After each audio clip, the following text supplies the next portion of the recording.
Hello, welcome back. Today we are going to talk about horses who run well against a loose lead Pacesetter and how that leads to value in the future. And I thought I would just show a few examples and handicappers can use this angle on their own in the races that they handicap because you can find this angle in any race. And I'm going to talk about two horses I had on Kentucky Oaks Day and why I picked them, which is the loose lead angle, or run well against a loose lead Pacesetter angle. First, though, I want to say that I'm winding down to YouTube after the Belmont Stakes, just for a few months, I guess.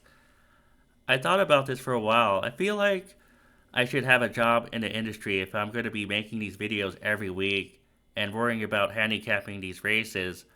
If anyone didn't know, I used to write for Horse Racing Nation. I don't anymore. It's fun during the Derby Trail, but I don't know. I feel like during the summer, I should take the summer off in terms of making YouTube videos.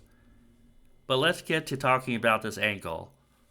The best time to make this video is probably after Kentucky Oaks Day, because I had two winners that I used the same angle for, and Corporate Power was one of them.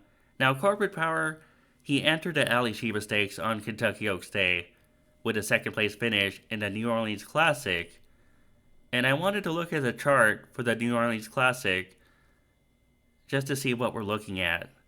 We had Touch Upon a Star with a loose lead, and we had Corporate Power in fourth, third, and then he only lost by half a length at the end. How far away was he? 2.5 lengths, but still, Touch Upon a Star had a loose lead. Now, the fractions might seem fast for the distance, a mile and 1/8.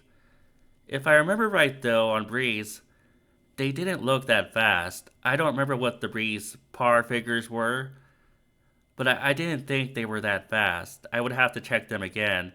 Maybe Fairgrounds was playing fast for the day. Anyways, Touch Upon a Star had a loose lead. And whenever you see a horse with a loose lead on dirt, they're going to be hard to run down if that horse has ability. And Touch Upon a Star does have ability. But we see here that Corporate Power almost ran him down. We're going to look at the race. And we have them maybe approaching the turn. Touch Upon a Star, you see how comfortable he is. And Corporate Power, I'm trying to find which one he is.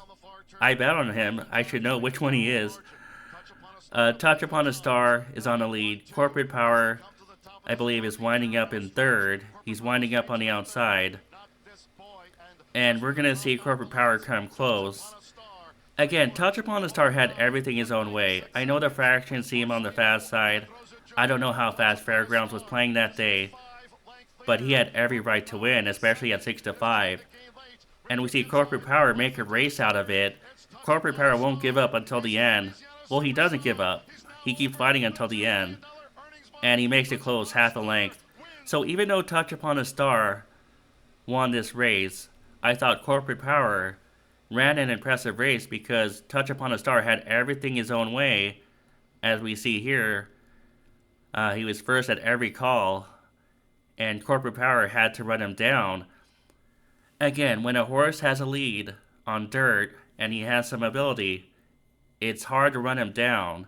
So I would argue that Corporate Power probably ran just as impressive of a race as Touch Upon a Star, if not more impressive, because he had to come from a stalking position.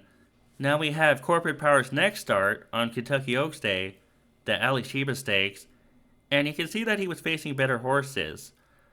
Skippy Longstocking, the Pegasus World Cup winner, Baeza, one of the top 3-year-olds last year, and we have them rounding the turn. Corporate Power is in between horses right now, and he's going to tip out to the outside. And again, these were better horses than Touch Upon a Star. Touch Upon a Star is fine, especially at Fairgrounds, but Skippy Longstocking is the Pegasus World Cup winner. And again, Baeza could be really good. We haven't seen the best of Baeza yet, and I know that he started poorly in this race. Maybe the starter held him back. It's hard to tell sometimes, but Corporate Power goes on to win. And he went on to win at arguably value odds. He was 5-1. The favorite was Baeza, maybe because he was a named horse, and Skippy Longstocking was second choice. So Corporate Power, He won this race at 5-1. He was actually bet down a little bit. I think he was 10-1 on the morning line, but he probably should have been one of the main contenders in the first place. Corporate Power won this race at 5-1, and let's move on. Here we have Always a Runner, and if you follow me on YouTube, you know I picked her on top in the Kentucky Oaks, and if you follow me on X, you know I posted about her several times, and part of the reason I was so confident was to run well against the loose leader Angle, and we're going to watch the Gazelle Stakes, but first we're going to look at the chart, and we see that Pashmina had a loose lead for most of the race. She had a 2-length advantage for most of the middle part of the race, and Always a Runner was 6th at one point, and you see that she was 6th by 4¼ lengths behind. The reason I'm showing this is so handicappers know what to look for when they're going through the charts. Now we're going to watch the race. Alright, you see in the replay, Pashmina has the lead. And the fractions were arguably slow, 48 and change for the half mile, 113 for 6 furlongs. And I know that Pashmina is not the best filly in the division, but she's a good filly, and if you give her a lead like that, it's going to be hard to stop her. But Always a Runner, in only her second start, probably not fully cranked for this race either. She takes dead aim at Pashmina, and she gets her before the wire. And I remember thinking it was a good sign that there was so much space to the third place filly. So there were other good signs as well. You have to look at everything. You can't just say, well, this is the angle, this horse is going to win. You still have to look at everything, the class, the speed figures. But I'm saying when you spot a horse like this, who ran well against a loose lead Pacesetter, then you have to pay extra attention because, number one, they overcame a bad scenario and still ran well. And also, horses like this usually offer value. For most of the wagering, Always a Runner was actually the favorite for the Kentucky Oaks. But towards the end, Zany became the favorite. Always a Runner was, 5-1? I still think that's decent value for a horse that ran well in her final prep race and probably should have been around those odds in the first place. I don't think she should have been 10-1 on the morning line. I thought I had decent value with Always a Runner. I mean, I wish she was bigger odds, obviously, but I thought 5-1 was okay. Let's go for another example that was last year with a filly named Kilwin. Before the test stakes last year, I knew that Kilwin had ability. She was, 5th in the Breeders' Cup Juvenile Turf? And what else? She won the Untappable Stakes. And then she switched to Dirt.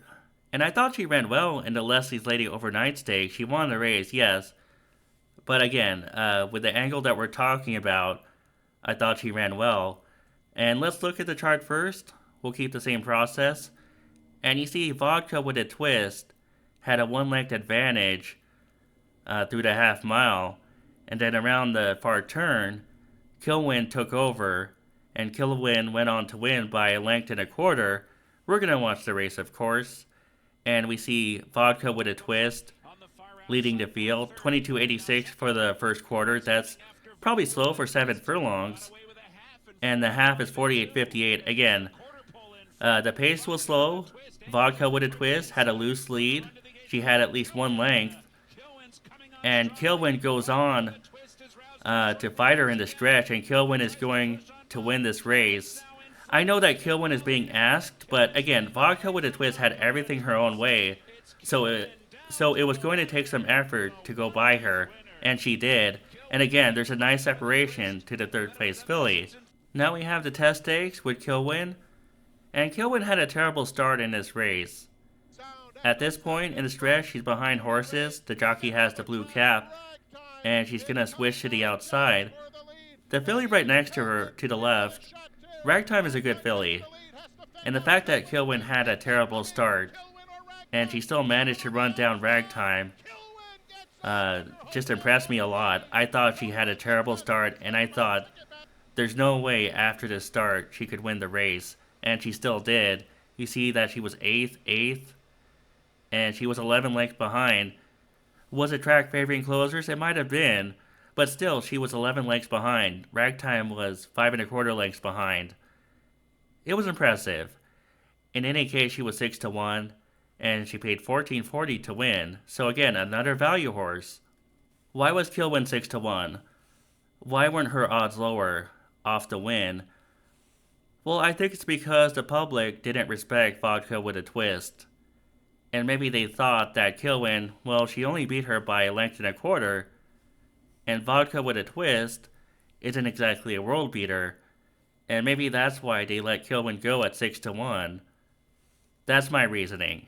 How about Always a Runner? Why was she 5 to 1 and not the outright favorite? Well, she almost was the favorite. But I think it's because of the same reason. I think the public didn't respect Pashmina, and because they didn't respect Pashmina, they reasoned that Always a Runner only beat her by a length and a quarter, the same margin. Still, when you consider the pace scenario, the fact that Pashmina had everything her own way, Always a Runner probably could have beat her by more. And keep in mind that was only Always a Runner's second start. Kilwin could have probably beat Vodka with a Twist by more if she had a fair pace in front of her, maybe another filly to pressure Vodka with a Twist, but Vodka with a Twist had everything her own way. And I feel like it might say a length and a quarter, but I feel like the difference between Kilwin and Vodka with a Twist was much more. And how about Corporate Power? The good thing about Corporate Power and his run in the New Orleans Classic is that he lost. So right off the bat, there's something that turns off bettors, the fact that he lost. I mean, not every bettor. He was 5 to 1 in the Ali Sheba Stakes, so people did bet him, including me. But I'm saying that the reason they didn't bet him down more is because he lost the race at Fairgrounds, and he lost to Touch Upon a Star. Is Touch Upon a Star a good horse? Sure, but he's not, he's not up there with the best horses. And Corporate Power was going against those two horses who had better name recognition, so Corporate Power was higher odds than those two horses. So that's what I wanted to talk about today. Horses who run well against a loose leader, it tends to result in value in their next start. And I think if people spot the scenario where a horse like Corporate Power or a horse like Always a Runner mows down a leader who was loose on the lead, then you have to pay extra attention to that horse, because it probably means that horse will run well next time. I didn't mean this video as a victory lap, but now that I'm finishing up the voiceover, it feels like I'm just showing off the bets that I made on Kentucky Oaks Day, but I did show off Kilwin as well. So let me know if this helps anyone, and I'll talk to you guys later. We'll finish up with the Belmont Stakes, and then I'll probably take the summer off, maybe pop up on Travers Stakes week. We'll see. I'll see you guys soon.